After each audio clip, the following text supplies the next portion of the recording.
Finding the right neighborhood for your family in Boston, well, it's harder than it looks, because what works for you when you're single or a young professional, things like walkable nightlife, trendy restaurants, that doesn't always work when you've got kids, commutes, and schools to think about. And the stakes here are huge. Pick the wrong neighborhood and you could end up with a nightmare commute, limited space for your kids to grow, or a school system that doesn't line up with what you expected.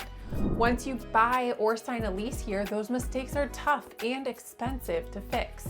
I've helped dozens of families relocate to Boston and figure out which neighborhoods actually support their lifestyle and not just look good on paper, and I've seen both sides. Families who absolutely thrive in the community they picked, and others who realized 6 months later that they chose prestige or hype over day-to-day reality. That's why today I'm breaking down the top 15 Boston neighborhoods for families in 2025. These are the places that you can actually live, not just visit. So let's dive in. Before we jump in, let me tell you how I'm evaluating these neighborhoods. I'm looking at 5 things that really matter when you've got kids. Schools, whether they're public, private, or parochial. And a quick note, in Boston proper, school assignment is through BPS home-based system, so it's not like you're automatically guaranteed the school that's closest to your home. Space, can you get a yard, a driveway, or are you stuck in a tight condo? Community amenities, things like playgrounds, rec centers, libraries, and parks. Commute, can you get downtown without losing your mind? Value, what your money actually buys, because $1 million buys very different things depending on where you are. All right, let's count them down.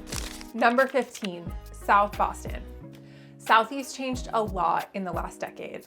Well, the schools, they're still Boston's system, so results do vary by school to school, but some families look at private or parochial options.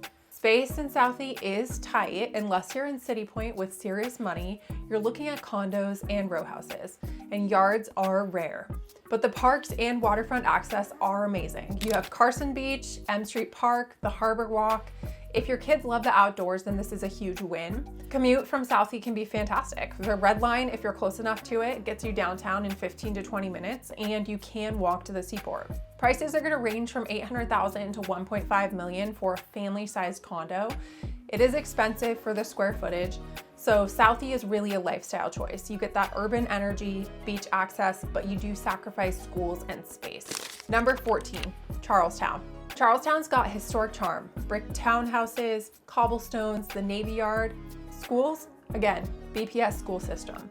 But families love their school assignments, and others that don't get their preferred school often go private or parochial.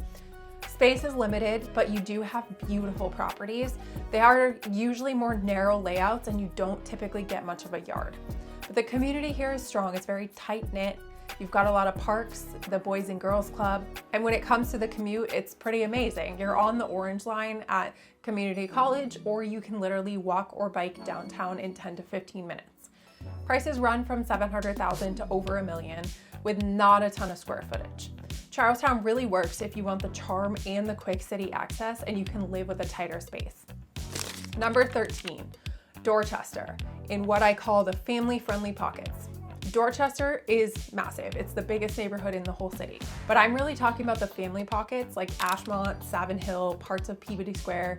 The schools are mixed. Boston's assignment system means that you need to research specific programs and don't assume that you get consistency across the board. The big pro here is space. You can actually buy a single family home with a yard and a driveway, which is really rare to find within city limits. And you do have great amenities. Pope John Paul II Park, Savin Hill Beach, lots of playgrounds. Commuting from Dorchester can be pretty solid. You've got the Red Line, which will get you downtown in 20 to 25 minutes, and prices are about $600,000 to $900,000 up for a single family. That is really incredible compared to a lot of other Boston neighborhoods. But the catch is that Dorchester is very block by block, so make sure you do your homework. Number 12, Melrose. Melrose is one of those steady suburbs that doesn't scream for attention, but just quietly works. Schools are consistently good. They always have a solid reputation. Space, you're getting single families with decent yards. When it comes to amenities, you have El Pond Park, youth sports, and you get that small town vibe. The commute from Melrose is heavily based on the commuter rail, although if you're close enough to Oak Grove, you can take the Orange Line. The commuter rail is going to get you into North Station in about 25 to 30 minutes. It's not the T, so you're on a schedule. Prices here are about $650,000 to $900,000, which is very reasonable when you compare it to places like Lexington or Brookline. Number 11, Cambridge. Cambridge is tricky. Schools aren't assigned by neighborhood zone. They use something called controlled choice. You rank your preferences and availability determines the placement. Some schools are excellent, others less so. Space, well, that's the real sacrifice. Mostly condos and smaller homes that have very little yard space, but when it comes to amenities, Cambridge is unmatched. You've got parks everywhere, incredible libraries, community programs, and the commute here is great. The Red Line gets you downtown in 10 to 15 minutes, plus you can bike everywhere. Prices in Cambridge, comparatively, are pretty brutal. You're looking at $900,000 to over $2 million, and the single-family homes in particular go really fast.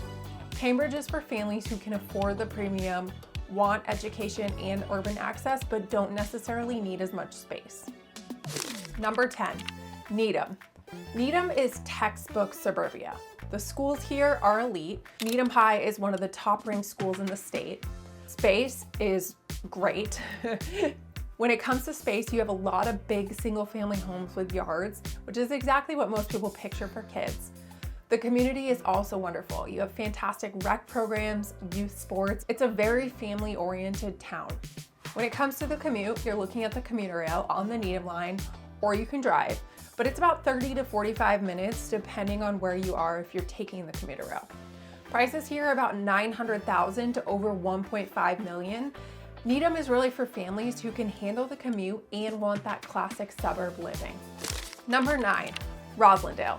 Roslindale is a hidden gem inside Boston. Schools, well, still part of BPS, so options vary, but overall families feel pretty good about it. Space, you have single family homes with yards, porches, driveways. You also have a lot of condo options. The community in Roslindale is amazing. You have Roslindale Village, which is adorable. There's a lot of local shops, farmers markets. It's got a real neighborhood vibe. And the commute, you're looking about 25 to 30 minutes downtown on the commuter rail. There's also a lot of bus options. Prices here range from about $600,000 to $900,000, which is really great value for the space. Roslindale works if you want a community feel and that extra space without leaving the city. Number 8 on the list, Arlington. Arlington nails that middle ground between city and suburb. Schools are strong across the board. When it comes to space, there's a lot of options for single families that have pretty modest yards. And the community has a lot of parks, playgrounds, and you have the Minuteman Bikeway, which is amazing for families. The commute here is a little bit more nuanced. So Arlington doesn't actually have the T. You can bus or bike to Alewife and then hop on the train. It's still about 25 minutes to downtown, and there's commuter rail options. Prices here are about $800,000 to $1.2 million for a single family, and it's perfect for families who want suburban space with good access to Boston. Number 7, Winchester. Winchester is old New England prestige. Schools are absolutely top tier. When it comes to space, you've got a lot of gorgeous homes, big lots, leafy streets. The community is very tight-knit, there's great rec programs, and everything is very polished. When it comes to commuting, you're looking at being on the Fitchburg line of the commuter rail. It's roughly 20 to 30 minutes to North Station. Prices are the kicker. You're looking about $1 to $2 million for a single family, but Winchester is really for families who want the best schools, space, and can handle the cost. If you're thinking about relocating to any of these towns that I've listed so far, please make sure you check out my relocation guide. You can scan the QR code on the screen or click the link in my bio. It will save you a ton of research and potentially costly mistakes when you're making a move. All right, let's get back to our list. Number 6, Jamaica Plain. JP is where urban living and green space meet. Schools are hit or miss. You need to research each one, and it is the BPS school system. For space, you can find single families, but they are competitive, so you're probably looking at condos most likely. The community here is amazing. You have the Arboretum, Jamaica Pond, there's playgrounds everywhere. It's very diverse, progressive, and community focused. For commute, you're looking at the Orange Line, roughly 20 minutes to downtown, and prices are about $700,000 to $1.2 million. JP is really for families who want an urban vibe with a real outdoor access to. Number 5, Belmont. Belmont is known for its schools, which are truly top tier. Space, you get solid single families with yards. The community is quiet, safe, academic, and very family focused. And for a commute, it's about 20 to 25 minutes by car or commuter rail.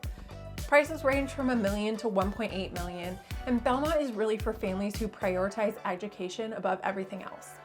Number 4, Lexington. Lexington is legendary for education, nationally recognized schools.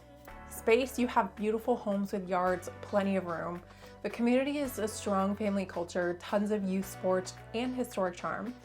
For a commute, you're looking about 30 to 40 minutes. There is no direct commuter line, so you're either driving or driving to a neighboring town to get on the commuter line. Prices here are about $1 million to $2 million for single families, and Lexington is really for families who want elite schools and don't mind the cost or the commute. Number 3, West Roxbury. West Roxbury feels like a suburb, but it's technically Boston. Schools are Boston's school system, but the ones right in West Roxbury, if you're lucky to get on those lists, are generally pretty solid.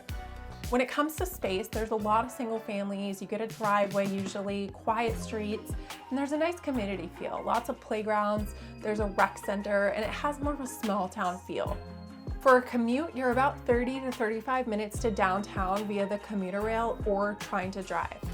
Prices here are about $650 to $1 million for a single family, and West Roxbury is perfect for families who want suburban living with a Boston address. Number 2, Newton. Newton is the benchmark suburb. Schools, elite, nationally recognized. Space, you get everything from condos to huge estates, so there's plenty of options. The community, there's tons of parks, libraries, youth programs, and the commute does depend on the village that you're in. Some have the Green Line, which is roughly 30 minutes. Others are more car dependent, or you can take the commuter rail. Prices in Newton start around $1 million for a single family home and go above $3 million. Newton is really perfect for families who want it all and can afford it. And finally, number 1 on our list, Brookline. Brookline tops the list. The schools here are some of the best in the entire country. When it comes to space, you're mostly looking at condos and townhouses. There are some single families, but they're very competitive or very expensive. Community is unmatched. You have walkable villages, parks, libraries, shops, and you're right on the Green Line, which gets you downtown in about 20 to 35 minutes, depending on the branch. As far as prices, expect to pay at least $1 million up to $3 million, depending on what you're looking for. But Brookline wins because it's the rare place with elite schools, walkability, and that perfect urban-suburban balance. So there you have it, the top 15 neighborhoods for families in 2025. And here's the truth. There really is no one perfect neighborhood. It depends on your family, schools, commute, space, lifestyle, all the different things that you need. And the biggest mistake that I see is families chasing prestige instead of fit. You want the place that works for your daily life. Things like school drop-offs, commutes, Saturday mornings at the park, that's what really matters. And if you're serious about finding the right family neighborhood in Boston, my team and I can help. We know the schools, the commutes, the parks, the hidden pros and cons. Make sure you book a free consultation with us. Our information is in the description, and let's make sure we help you land in the right spot for your family. Now that you've seen the top family neighborhoods, if you want the full picture, the good, the bad, the ugly, make sure to check out my video ranking Boston's best and worst places to live. Click the video right on your screen to watch it right now.